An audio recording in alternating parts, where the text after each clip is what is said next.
یہ اشکال کیا گیا، اور یہ بہت کامن اشکال ہے جو شفاعت کے اوپر کیا جاتا ہے۔ نہ صرف شفاعت کے اوپر کیا جاتا ہے بلکہ بہت سے اعمال ہیں جن کے اوپر کیا جاتا ہے۔ مثال کے طور پر زیارت امام حسین علیہ الصلوۃ والسلام کے متعلق صلی اللہ علیہ وسلم،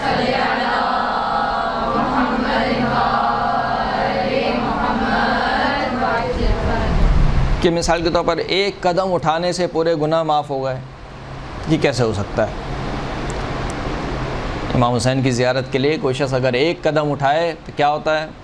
گناہ معاف ہو جاتے ہیں۔ یا مثال کے طور پر امام حسین کے مصائب میں اگر ایک قطرہ آنسو سے نکالے تو سارے کے سارے گناہ معاف ہو گئے۔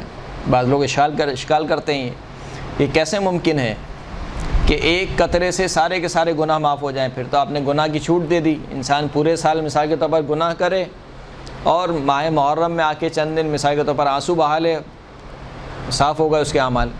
آیا یہ روایت یہی کہہ رہی ہیں یا نہیں؟ ان روایت کو غلط سمجھا جا رہا ہے کہ جب معصوم یہ فرما رہے ہیں کہ اگر کوئی شخص ہمارے جد کی مصیبت پر ایک قطرہ بہائے آنسو کا تو اس کے گناہ معاف ہو گئے، اس کا مطلب کیا ہے؟ اس کا مطلب یہ کہ اگر اس نے گناہ انجام دیے ہیں غفلت کی وجہ سے، یا مثال کے طور پر شہوت طاری ہونے کی وجہ سے، یا کسی بھی اور وجہ سے اس نے گناہ ہم سب کے سب غیر معصوم ہیں۔ ہم میں کوئی معصوم ہے یہاں پر؟ کوئی معصوم نہیں ہے۔ ہم سب سے غلطیاں ہوتی ہیں، لیکن وہ غلطیاں کیسی ہوتی ہیں؟ لاپرواہی کی ہے مثال کے طور پر کہیں، یا مثال کے طور پر غفلت کی ہے اس وجہ سے، نہ یہ کہ عمدن اور جان بوجھ کر، یعنی جسے ہم بغاوت کہتے ہیں، بغاوت نہ کی ہو انسان نے۔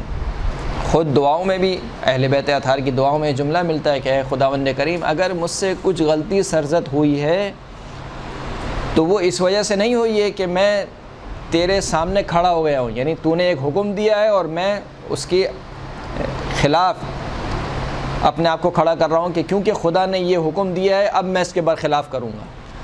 بغاوت نہیں کی ہے انسان نے، لیکن غفلت میں مثال کے طور پر گناہ انجام دے دیے ہیں تو وہ گناہ سارے کے سارے کیا ہو جائیں گے؟ معاف ہو جائیں گے۔ لیکن اگر ایک شخص بغاوت کر رہا ہے، یعنی سر چڑھ کے گناہ کر رہا ہے، جانتے ہوئے گناہ کر رہا ہے، جانتا ہے کہ اہل بیت اطہار کو گانا پسند نہیں ہے پھر بھی گانا سن رہا ہے، جانتا ہے کہ اہل بیت اطہار کو شراب سے شدید نفرت ہے پھر بھی شراب پی رہا ہے، یعنی جانتے بوجھتے ہوئے، اس کو بغاوت کہتے ہیں۔ تو اس کے یہ روایت یہ نہیں کہہ رہی کہ ایسے کوئی بھی گناہ معاف ہو جائیں گے، ایسے کہ گناہ معاف نہیں ہوں گے۔ تو لہٰذا بہت سے ایسے اشکالات ہیں جو کیے جاتے ہیں خود امام حسین کی زیارت کے متعلق، امام حسین کی مصیبت کے متعلق، کہ کیسے ممکن ہے کہ ایک زیارت مثال کے طور پر 100 حج کے برابر ثواب رکھے، یا ایک عمل مثال کے طور پر رسول اللہ کے ساتھ عمرہ انجام دینے کا ثواب رکھے۔ اور بالخصوص یہ جو اشکالات کیے جاتے ہیں ان کی اصل وجہ یہ ہے کہ اس زیارت کو کم رنگ کیا جائے۔